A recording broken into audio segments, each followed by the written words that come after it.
Hello, fellow mental health interested people out there on YouTube. I wanted to create episode 11, and I was thinking this morning I ought to do it in the daylight because I've watched a lot of videos and I can tell that the ones that I shoot, which are generally after supper at night, tend to be a little bit in the darker side, which is a bit of irony for a channel that focuses on depression and anxiety. That might just be a little on the weird side. So we're gonna shoot this one before lunch. So we're talking about how my morning has gone. Now, why would you care? Well, you might care because you might go through a lot of what I go through. So here's how a typical morning goes for me. My body clock revs up the good old anxiety engine somewhere around 5 a.m. to 6:30 a.m. in the morning. Doesn't matter what day of the week it is, doesn't matter if I have to go somewhere, it just starts revving. And a lot of the counseling that I've been receiving, particularly lately, has been stop fighting the anxiety, stop targeting it as something to fix and something to get away from and alleviate yourself from that pain, which is somewhat counterintuitive and a little frightening. But what I've been doing in recent weeks, and I really went into overdrive mode this morning with it, was I was told in my psychologist appointment yesterday, was just when you're feeling this way, just sit with that feeling, just sit with that sense of discomfort.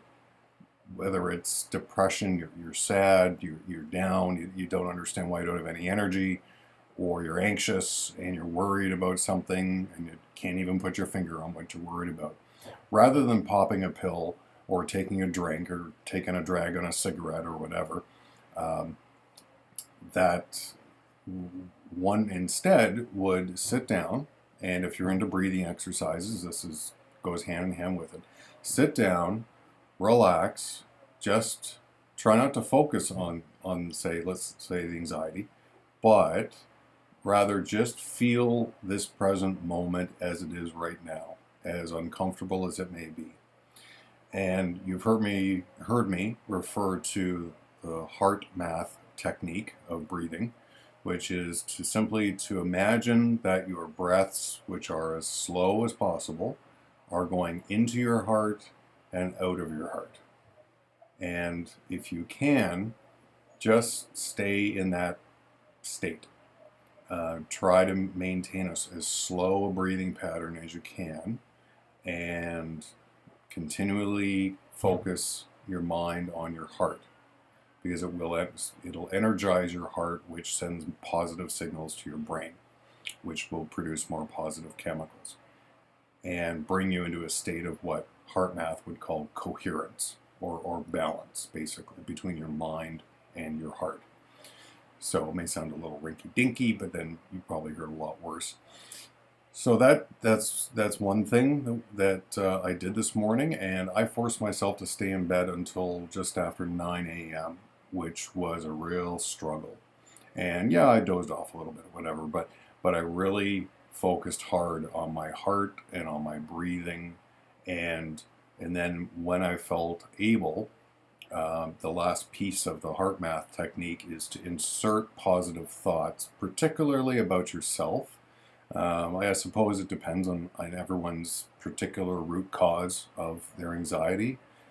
With me, it's self-confidence. So I try to tell myself, I love myself. I'm a good person. I'm a good father. I'm an awesome friend. I am a kind man. Well, I don't say I'm good looking, but anyway, I could, I guess. But nonetheless, you get the idea. You just think positive thoughts about yourself, as well as maintaining that focus on your heart. So I got out of bed about 10 after 9 or so, and as usual, was still kind of and couldn't think straight.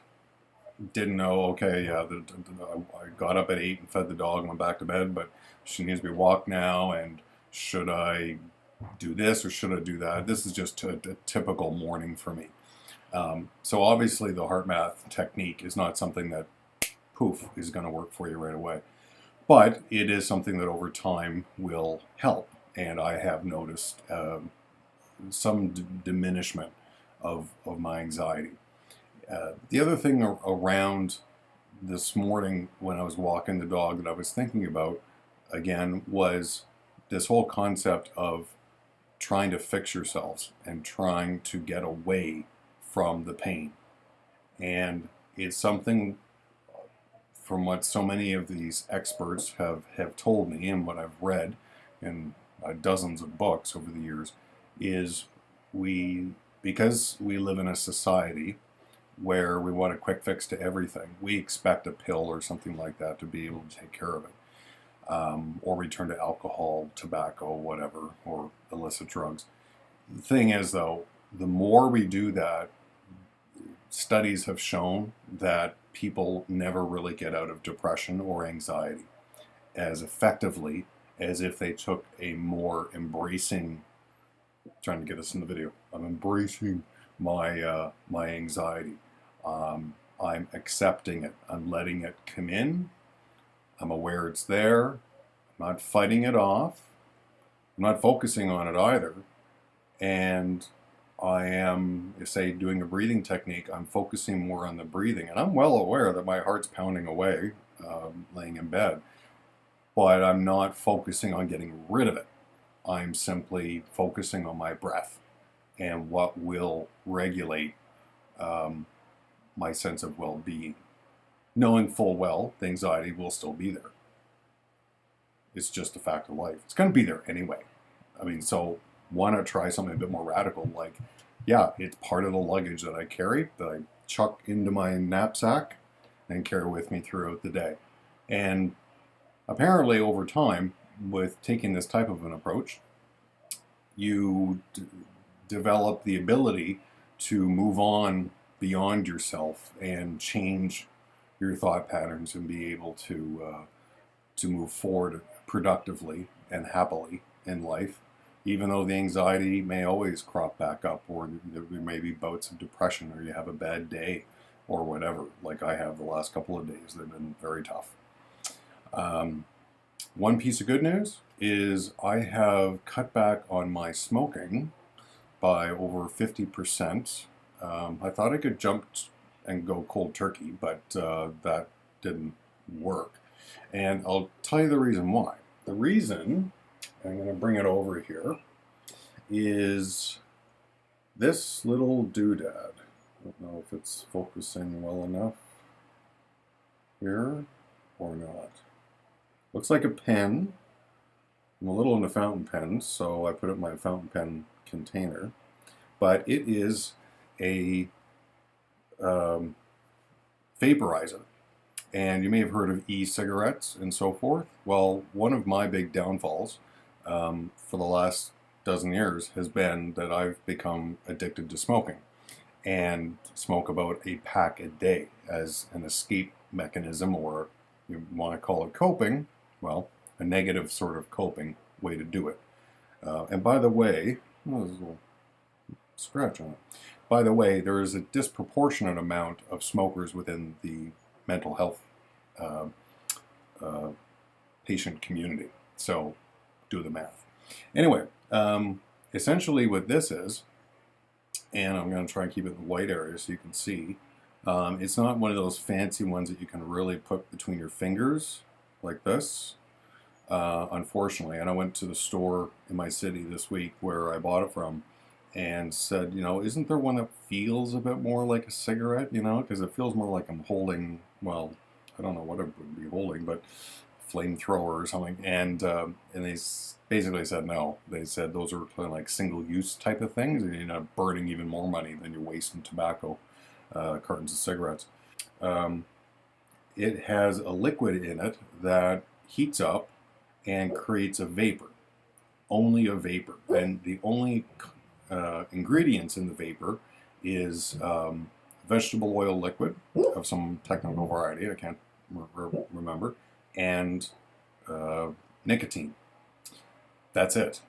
Whereas a regular cigarette has apparently 4,000 bits of garbage in it, nicotine being the addictive property within it. And I didn't understand this before, but apparently it's all the other stuff beyond the nicotine that causes things like cancer and lung disease. Nicotine alone, in small doses, is addictive, but doesn't harm you. So who would have thought it? That's a nifty little thing. And this is not a product placement or anything of the sort. I'm not even telling you what brand it is. But it is something that I've been using over the last few days to cut back on my smoking. And I think instead of sucking back 18 or so cigarettes yesterday, I only had 4. Now, I've heard lots of stories of people going from 3 packs a day to this, and maybe only having 1 cigarette, and then they found it as disgusting as it is, and just moved on after that. But nonetheless, it is, I feel, a healthy step in the right direction, and which will make my new family doctor happy, because he really read the riot act to me about my cholesterol and so forth. So anyway, bottom line is, it's now coming up on 11:34 a.m. my time, and really right now, speaking with you, sharing how my morning has gone, a couple of techniques that I use, the breathing technique, going for a walk, which I've done and I'm about to do again. I suppose I should have a shower at some point.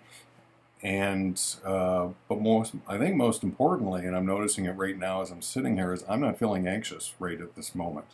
And I've only taken the first of my 4 doses of meds for the day, and that was a couple of hours ago. So really, I think having this YouTube channel and being able to help you folks out has really been a benefit to me, selfish as it may be, but hopefully helpful to you.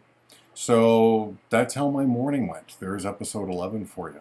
And I would appreciate any subscriptions, any comments, likes, dislikes, whatever. And I am trying to get a little bit better with my editor so that these videos are not as lengthy. So this one may not wind up being 15 or 20 minutes long, like most of them, if not longer. Anyway, you have a fantastic day, and thank you for watching, and be healthy.